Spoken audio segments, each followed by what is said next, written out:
오늘은 출애굽기 12장으로 말씀을 전하겠습니다.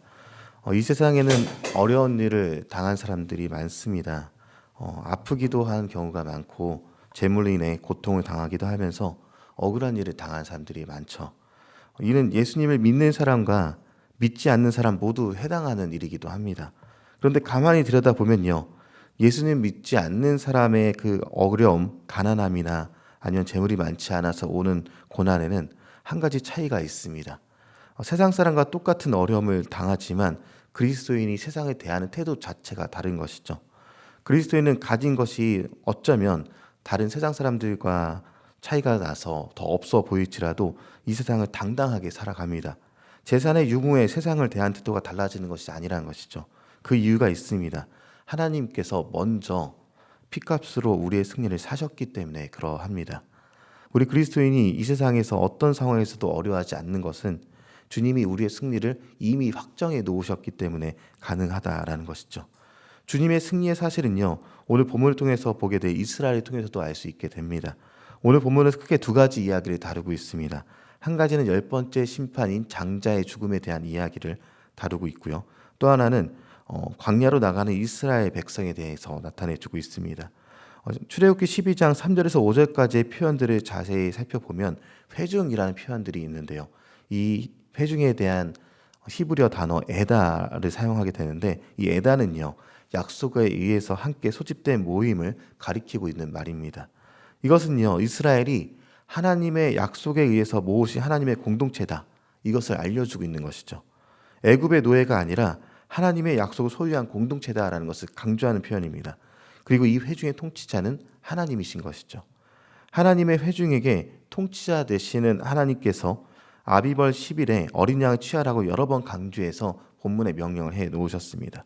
그리고 하나님의 회중들은요, 어린 양을 취해야 했고요.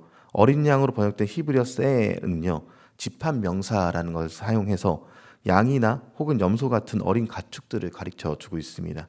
그리고 이 단어는요, 성경에서 계속해서 구속의 대가로서 사용되는 단어들이기도 합니다. 이스라엘 백성들이 애굽에서 나올 때 치러진 값이 무엇인가에 대해서 이 이야기를 하고 있는 것이죠. 이스라엘은요, 하나님의 구원의 때에 어린 양의 피를 문설주에 바르면서 장자의 죽음이 피해가는 상황을 보게 되었고요. 결과적으로 애굽으로부터 자유를 얻어서 광야로 나가게 되었습니다. 21절과 22절을 통해서 살펴보면요, 오늘 말씀의 핵심이 바로 피에 있다라는 것을 알게 되는데, 그냥 피가 아니라 어린 양의 피를 통해서 하나님께서 주시는 구원을 보게 된다라는 것을 알려주시고 있는 것입니다.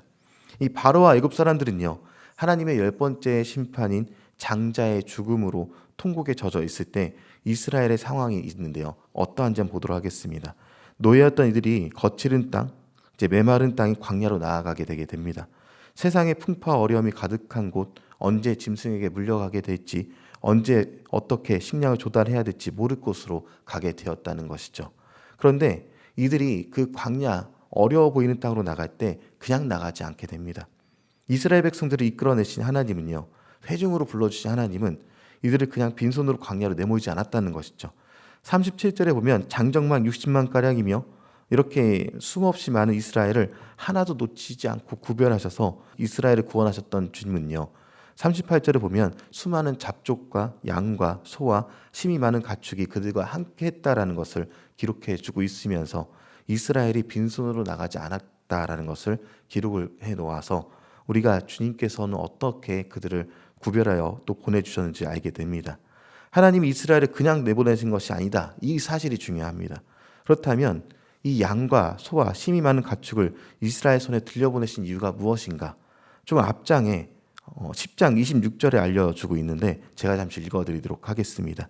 우리의 가축도 우리와 함께 가고 한 마리도 남길 수 없으니 이는 우리가 그 중에서 가져다가 우리 하나님 여호와를 섬길 것임이며 또 우리가 거기에 이르기까지 어떤 것으로 여호와를 섬기는지 알지 못하니이다 하나, 이렇게 기록하고 있습니다.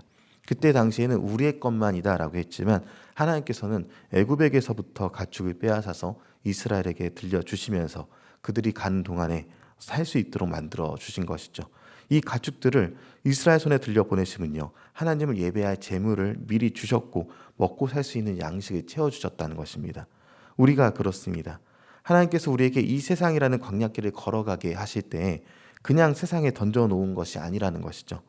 이 세상에 살아가게 될 때 당장 눈앞에 닥친 현실들은 어려워 보이고 어쩌면 광야길에서 무엇이 날 수 있겠습니까라고 소망이 없어 보일 수도 있겠지만 그냥 우리를 내버려 두지 않으시 하나님께서 이미 값을 치러 주셨다는 것입니다. 하나님께 예배할 수 있는 환경 그리고 생활할 수 있는 양과 소와 가축을 돌려보내신 이스라엘처럼 우리를 빈손으로 내보내시는 분은 아니신 것이죠. 쫓기듯 나온 이스라엘 손에 발교되지 못한 반죽이 있었기 때문에 그들은 무교병을 구워 먹을 수 있었습니다. 그리고 어쩌면 우리가 세상의 많은 힘들을 무서워하듯이 이스라엘이 애굽을 떠나 40년간 살아가게 될 광야에서의 그 삶이 무서워 보였을 수 있겠습니다. 스스로를 지킬 무기도 없었고요. 군사적으로 훈련된 사람들도 아니었죠. 노예였습니다. 그러나 하나님이 이스라엘에 대한 자세를 보면요. 그들은 더 이상 세상을 두려워할 사람이 광야를 두려워할 사람들이 아니다라는 것을 알 수 있습니다. 이스라엘에게는요. 죽음이 넘어갔고 자유도 얻게 되었습니다. 이스라엘 하나님의 은혜를 경험하면서 새로운 출발을 하고 있었습니다. 그런데 아까도 이야기했듯이 빈손으로 나가지 않았다고 했죠. 34절과 36절의 기록에 따르면요. 이스라엘 자손들이 이집트 사람들에게 은혜를 입었다라고 기록하고 있는 것을 보게 됩니다. 출애굽은요. 사망에서 생명을 얻은 사건입니다. 그리고 광야로 나온 이들에 대해서 표현하기를 하나님께서는 그들은 그냥 백성이다, 사람들이다 그렇게 표현하고 회중인 에다로 끝나지 않고 더 다른 단어까지 사용해서 그들의 정체성을 알려줍니다. 41절 말씀인데요. 우리 41절 말씀을 같이 한번 읽어보겠습니다. 430년이 끝나는 그날에 여호와의 군대가 다 애굽 땅에서 나왔은즉. 아멘.